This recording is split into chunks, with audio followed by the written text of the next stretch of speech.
हमारे साथ श्री रघुनाथ तो किस बात की चिंता। हमारे साथ श्री रघुनाथ तो किस बात की चिंता। शरण में रख दिया जब माथ तो किस बात की चिंता। हरे कृष्णा। सभी को सादर प्रणाम। ओम अज्ञानतिमिरन्धस्य ज्ञानाञ्जनशलाकया चक्षुरुन्मीलितं तस्मै श्री गुरुवे नमः। नमो विष्णुपादाय कृष्णपृष्ठाय भूतले श्रीमते भक्ति वेदांत स्वामिने ते नामने। नमस्ते सरस्वते देवी गौरवाणी प्रचारिणे निर्विशेष शून्यवादी पाश्चात्य सतारणे। हे कृष्ण करुणा सिंधु दीन बंधु जगतपते गोपेश गोपिका कांता राधा कांता नमस्तुते। तप्त कांचन गौरांगी राधे वृंदावनेश्वरी विश्वानुसुते देवी प्रणमामि हरि प्रिय। हरे कृष्ण कृष्ण कृष्ण हरे हरे, हरे राम राम राम हरे हरे। शिला प्रभुपाद की जय। रामं लक्ष्मण पूर्वजं रघुवरं सीतापति सुंदरम काकुत्स्थं करुणामयं गुणनिधिं विप्रप्रियं धार्मिकं राजेन्द्रं सत्यसंधं दशरथतनयं श्यामलं शान्तमूर्ति वन्दे लोकाभिरामं रघुकुलतिलकं राघवं रावणारे। दक्षिणे लक्ष्मण उदन्वी वामतो जानकी सुभा पुरतो मारुति यस्य तं नमामि रघुत्तमं। रामाय रामचंद्राय रामभद्राय वेदसे रघुनाथाय नाथाय सीताय पतये नमः। सियावर रामचंद्र की जय, पवन सुत हनुमान की जय, वाल्मीकि रामायण की जय। आज 36वां अध्याय का पाठ करेंगे और 35वां अध्याय में था, 35वां अध्याय का प्रसंग था कि विश्वामित्र बता रहे रामचंद्र जी को सोनभद्र नदी के तट पर उन्होंने शयन किया। उसके बाद दूसरे दिन रात हो सुबह हो गया, तब विश्वामित्र बोलते हैं श्री राम रात बीत गई, सवेरा हो गया है, तुम्हारा कल्याण है, उठो उठो और चलने की तैयारी करो।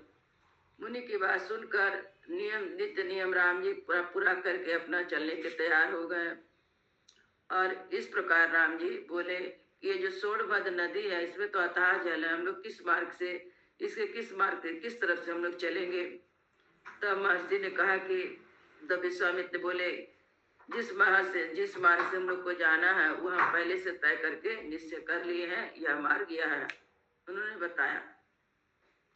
और थोड़ी दूर मार्ग तय कर लेने के बाद दोपहर होते होते उन सब लोगों ने गंगा जी के तट पर पहुंचकर दर्शन किया। वो लोग थोड़ा चले, वहां से पार करने के बाद गंगा जी के तट पर आए और वहां पे लोग उतरे, गंगा जी के तट पर बैठ गए। और विश्वामित्र को महर्षि सब चारों तरफ से महर्षि और राम जी और लक्ष्मण जी चारों तरफ से घेर के गंगा जी के तट पर बैठे। तो वहां पे राम जी पूछते हैं कि भगवान मैं सुनना चाहता हूँ कि तीनों मार्ग से प्रभावित होती है गंगा जी, तो किस प्रकार तीनों लोकों में घूम घूम कर नदी और नदियों के स्वामी समुद्र में जाकर मिलती हैं, यह मैं जानना चाहता हूँ।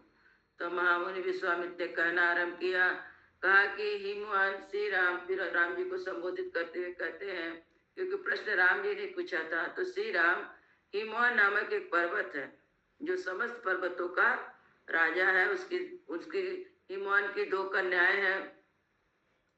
पहली कन्या का नाम, उनकी पत्नी का नाम मेना है और उनकी पहली कन्या का नाम गंगा है जो हिमवान की ज्येष्ठ पुत्री है, और दूसरी कन्या का नाम उमा है। ऐसा विश्वामित्र बताते हैं राम जी को। देव कार्य के लिए करने के लिए देवताओं ने ज्येष्ठ कन्या गंगा जी को, जो आगे चलकर त्रिपदा नदी के रूप में अवतरण हुई, गिरिराज हिमालय से उसके पिताजी से गंगा जी को देवताओं ने मांगा देव अपना कार्य करने के लिए। लोक पावनी पुत्री गंगा जी को धर्म पूर्वक उन्होंने दे दिया। फिर वो जो हिमवान थे उन्होंने अपनी पुत्री को देवताओं को दे दिया।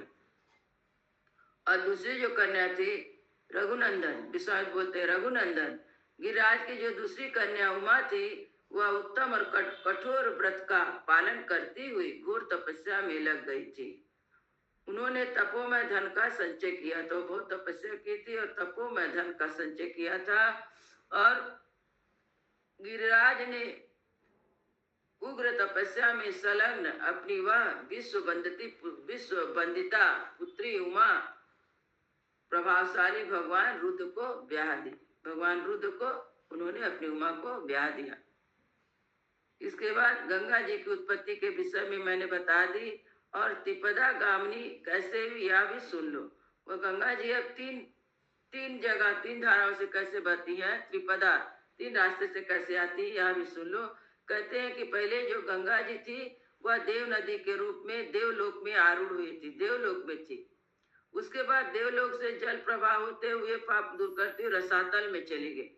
रसातल मतलब जमीन के अंदर। पहले तो आकाश के ऊपर थी देवलोक में, फिर चली गई रसातल में, जमीन के नीचे चली गई और पृथ्वी के ऊपर बहने लगी। तो 3 धारा 3 पग हुआ उनका, तीन पगा, इसलिए उनको त्रिपथा गामिनी माने पथ उनका 3 पथ रास्ता उनका 3 कैसे हुआ उसके बारे में विश्वामित्र बताते हैं। पहले वो आकाश में गई, उसके बाद वो रसातल में चली गई और पृथ्वी पर कैसे आए इसकी उत्पत्ति बताएंगे, विश्वामित्र आगे कथा में बताएंगे। आज का कथा 63 सर्गा देवताओं का शिव पार्वती को सूरत कीड़ा से निवृत्त कराना तथा उमा देवी का देवताओं और पृथ्वी को साथ देना।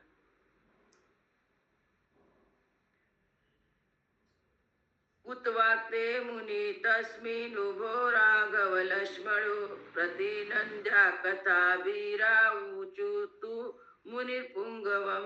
विश्वामित्र जी की बात समाप्त होने पर राम और लक्ष्मण दोनों वीरों ने उनकी कही हुई कथा का अभिनंदन करके मुनिवर विश्वामित्र से इस प्रकार कहा। धर्मयुक्तमिदं ब्रह्मं कथितं परमं त्वया दुहितु शैलराजस्य ज्येष्ठाया वक्तुम् अर्हसि विस्तरं विस्तरज्ञोषि दिव्य मानुष संभवा। ब्रह्मन, आपने यह बड़ी उत्तम धर्मयुक्त कथा सुनाई। अब आप गिरिराज हिमवान की ज्येष्ठ पुत्री गंगा के दिव्य लोक तथा मनुष्य लोक से संबंध होने का वृत्तांत विस्तार के साथ सुनाइए, क्योंकि आप विस्तृत वृत्तांत के ज्ञाता हैं, क्योंकि आप सब बातें जानते हैं। आप हमें गंगा जी के बारे में बताइए। त्रीन पतो हेतु नाकेन प्लवे लोक पावनी कथम गंगा त्रिपथगा विसुता सरित उत्तम। लोक को पवित्र करने वाली गंगा किस कारण से तीनों मार्ग में प्रभावित होती है। सरिताओं में श्रेष्ठ गंगा की त्रिपदगा नाम से प्रसिद्ध क्यों हुई। त्रिषु लोकेषु धर्मज्ञा कर्म भी कै समन्विता तथा ब्रुवती काकुस्ते विश्वामित्र तपोधन निखिलेना कथां सर्वा ऋषि मध्ये न वेदयत। धर्मज्ञ महर्षि तीनों लोकों में वे अपनी 3 धाराओं के द्वारा कौन कौन से कार्य करती हैं। श्री रामचंद्र जी के इस प्रकार पूछने पर तपोधन विश्वामित्र मुनि मंडल के बीच गंगा जी से संबंध रखने वाली सारी बातें पूर्ण रूप से कह सुनाई। पुरा रामा कृतोद्वाहासितो कंठो महातपा दृष्ट्वा च भगवान देवी मैथुनायोपचक्रमे।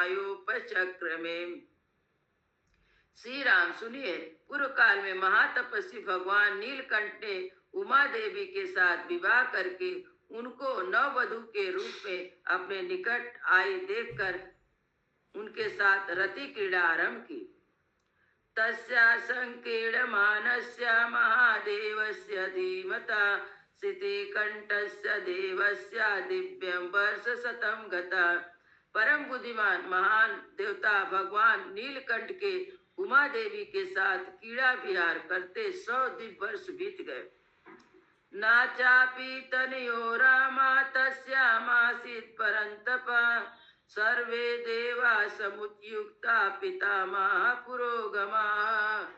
शत्रुओं को संताप देने वाले श्री राम इतने वर्षों तक विहार के बाद भी महादेव जी के उमा देवी के गर्भ से कोई पुत्र नहीं हुआ। यह देख ब्रह्मा आदि सभी देवता उन्हें रोकने का उद्योग करने लगे। यदि यदि हो पद्यते भूतम कस्तत् प्रतिशयति अभिगम्यम सुरा सर्वे प्रणिपत्येत अब्रुवन।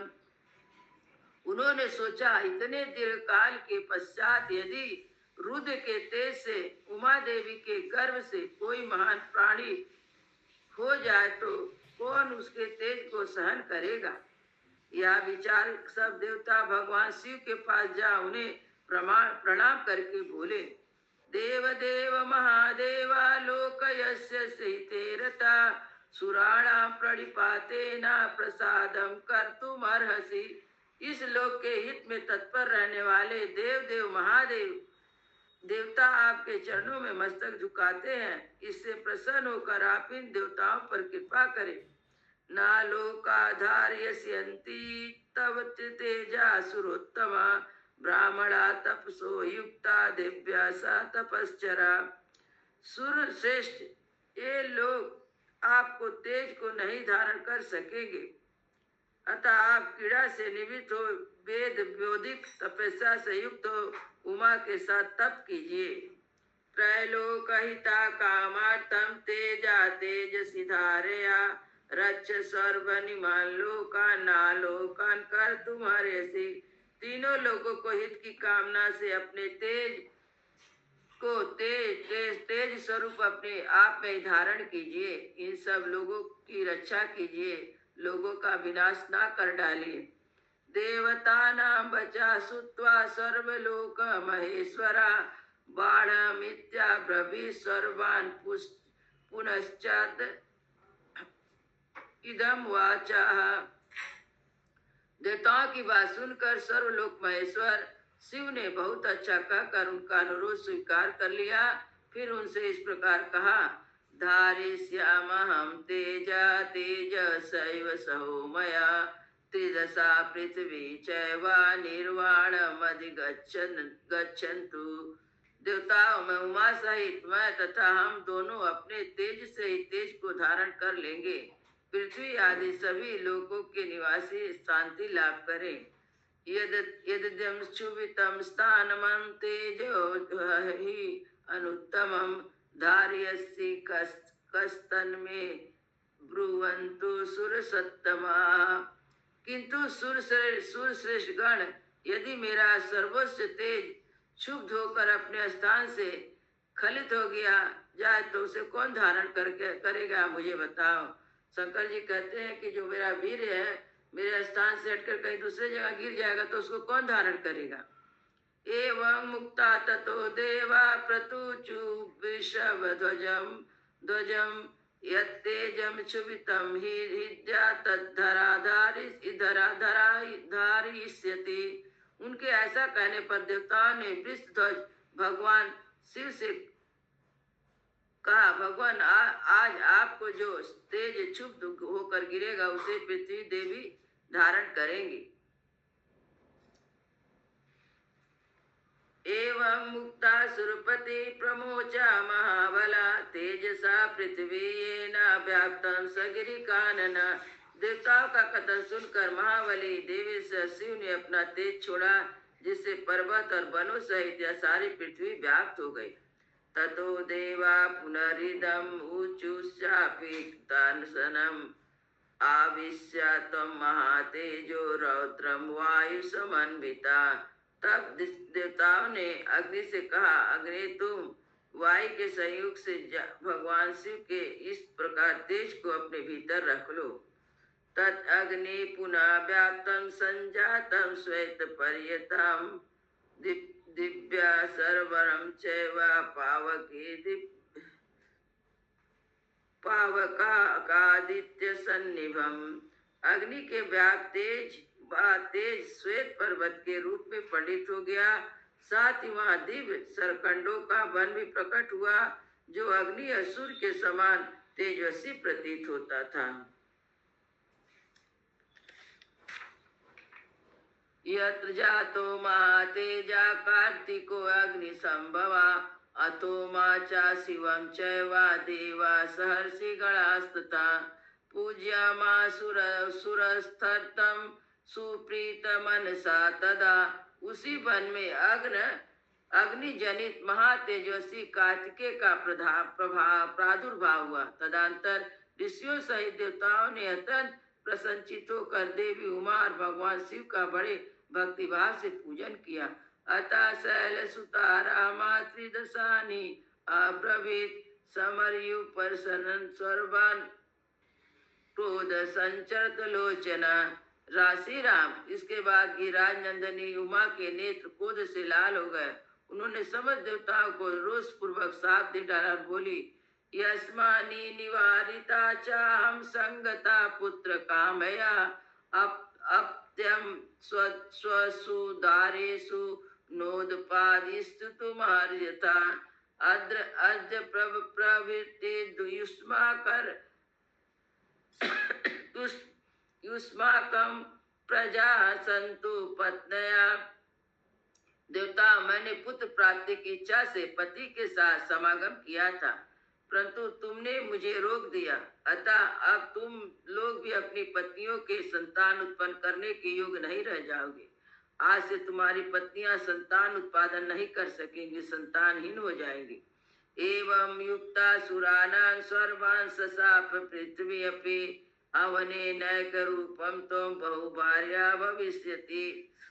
सब देवताओं से ऐसा कहकर उमा देवी ने पृथ्वी को भी साथ दिया। भूमि, तेरा एक रूप भी नहीं रह जाएगा, तू बहुतों की भार्या होगी। नाचा पुत्र किता प्रीति मत्र क्रोध कलुषिकृता प्राप्यसि त्वं सुदुर्मेधामं पुत्रम अनिच्छितो। कोटि बुद्धि वाली पृथ्वी, तू चाहती थी कि मेरे पुत्र ना होता, मेरे क्रोध से कलुषित होकर तू भी पुत्र जनित सुख या प्रसन्नता का अनुभव ना कर सकेगी। तान सर्वान पीड़ितान दृष्ट्वा असुरानां सुरपतिस्तान गमनायोपचक्रामाब्दिस्तं वारुणम पालितम। उन सब देवताओं को उमा देवी के साप से पीड़ित देखकर देवेश्वर भगवान शिव ने उस समय पश्चिम दिशा की ओर प्रस्थान कर दिया। सा गत्वा तम अधिष्ठाना पार्श्वे तस्योत्तरे गिरे हिमवत प्रभु श्रृंगे सह देवा महेश्वरा। वहां से जाकर हिमालय पर्वत के उत्तर भाग में उसी के एक शिखर पर उमा देवी के साथ भगवान शंकर तप करने लगे। ऐसा ते विस्तरो माया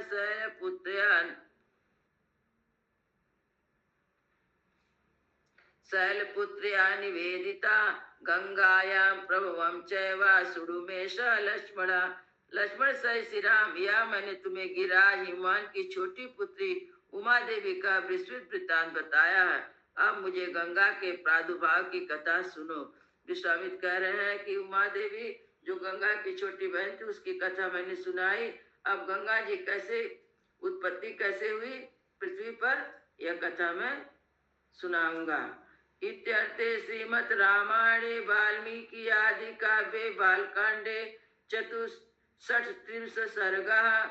इस प्रकार से वाल्मीकि निर्मित आश्रमायण आदि काव्य के बालकांड में 36वां सर्ग पूरा हुआ। मंगल भवनय मंगलहारी रवौ सुदशरथ अजिर बिहारी। सियावर रामचंद्र की जय, वापति महादेव की जय, पवन सुत हनुमान की जय, सब संतन की जय, सब भक्तन की जय। जय जय सीताराम।